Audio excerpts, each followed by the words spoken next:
Turkey country గురించి అందరికీ తెలిసే ఉంటుంది. ఇది కూడా అరబ్ కంట్రీస్‌లోని ఒక భాగమే. ఈ కంట్రీకి మనకి చాలా మంచి రిలేషన్స్ అయితే ఉన్నాయి. కానీ ప్రెజెంట్ ఉన్న సిట్యుయేషన్స్‌లో ఈ కంట్రీకి మనకి చాలా ఇంపోర్ట్స్ అండ్ ఎక్స్‌పోర్ట్స్ అయితే ఆగిపోయాయి. దీనికి కారణం రీసెంట్‌గా జరిగిన ఆపరేషన్ సింధూర్‌లో టర్కీకి సంబంధించిన డ్రోన్స్‌ని పాకిస్తాన్‌కి ఇచ్చింది. దీనివలన పాకిస్తాన్ ఆ డ్రోన్స్‌ని ఉపయోగించి ఇండియా మీద అయితే అటాక్ చేసింది. అలాగే మనం చేసిన ఆపరేషన్ సింధూర్‌ని పాకిస్తాన్ మీద యుద్ధంగా భావించినట్టు టర్కీ అయితే చెప్పింది.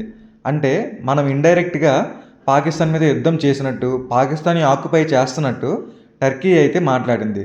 దీనివలన ఇండియాలో ఎవరైతే టర్కీ నుంచి ప్రొడక్ట్స్ ఇంపోర్ట్ చేసుకుంటారో, అలాగే టర్కీ దగ్గర నుంచి ఏ ఏ సర్వీసెస్ అయితే ఇండియాలో తీసుకుంటున్నారో వాటన్నిటిని ఇండియన్ పీపుల్స్ మాత్రమే బాయ్కాట్ చేశారు.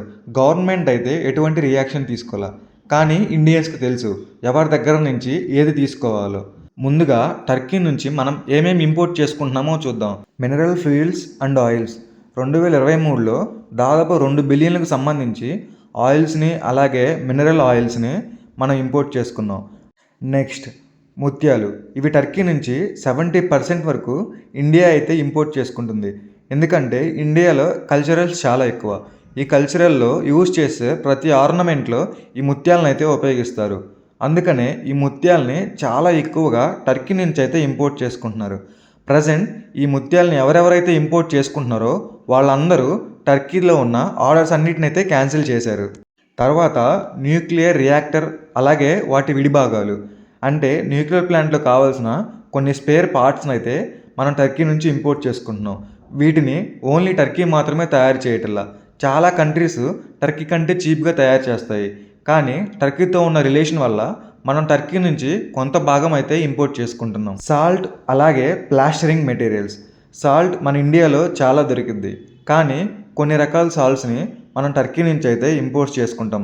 ఈ ప్లాస్టరింగ్ మెటీరియల్స్ని నిర్మాణ పరిశ్రమలలో అలాగే సిమెంట్ మ్యానుఫ్యాక్చరింగ్లో ఇతర నిర్మాణ సామాగ్రి తయారీలు అయితే ఉపయోగిస్తారు.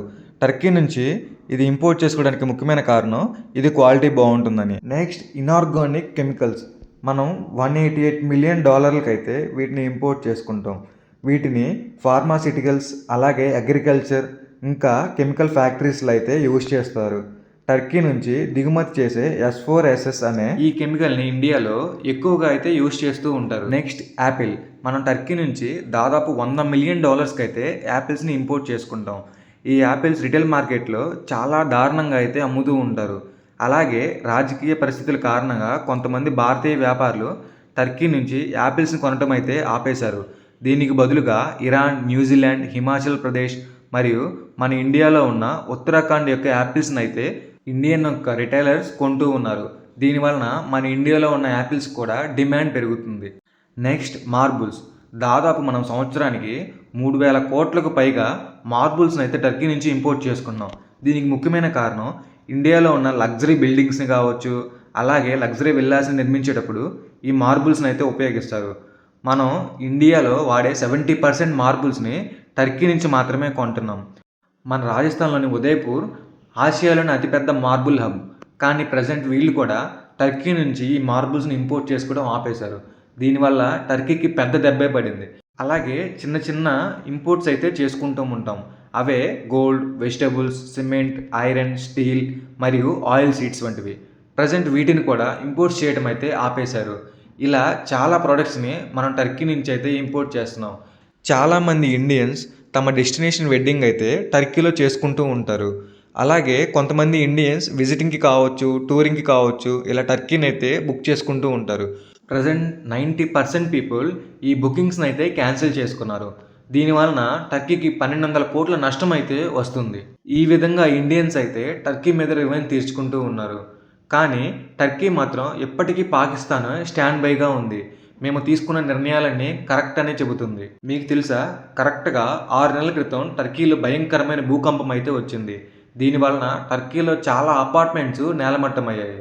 అదే టైంలో ఫస్ట్గా ఇండియా మాత్రమే టర్కీకి హెల్పర్స్ని అలాగే నిత్యావసర సరుకుల్ని, ఫస్ట్ ఎయిడ్ మెడికల్ కిట్ని ఇలా చాలా అయితే సప్లై చేసింది. అప్పటికి ఏ కంట్రీ కూడా కనీసం రెస్పాండ్ అవ్వాల. ఇండియా టర్కీ కోసం ఇంత చేసింది. అంతెందుకు, ఇంత మోజు ఉన్న పాకిస్తాన్ కూడా ఒక చిన్న మెడికల్ కిట్ కూడా టర్కీకి అయితే సెండ్ చేయలేదు. ఇండియా ఇన్ని చేసినా కూడా ఇలాంటి సిచ్యువేషన్లో టర్కీ మాత్రం పాకిస్తాన్ వైపు నిలబడింది. అలాగే ఇండియా మీద ఫాల్స్ ఎలిగేషన్స్ అయితే చేస్తూ ఉంది. ఎంత హెల్ప్ చేసినా మనకి ఏమీ ఇవ్వకపోయినా పర్లేదు, కానీ మన అపోజిషన్ అయిన పాకిస్తాన్కి మాత్రం 350కి పైగా డ్రోన్స్ని సప్లై చేసింది. అలాగే ఆర్మీ జనరల్స్ని కూడా హెల్పింగ్గా పంపించింది. ఈ డ్రోన్లని పాకిస్తాన్ భారత్ యొక్క సైనిక స్థావరాల మీద అలాగే పౌరుల మీదకి ఉపయోగించింది.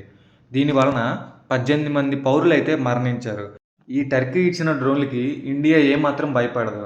ఎందుకంటే దాదాపు పాకిస్తాన్ ప్రయోగించిన 450 డ్రోన్స్లో కేవలం 5 డ్రోన్లు మాత్రమే ఇండియా భూమిని అయితే తాకాయి.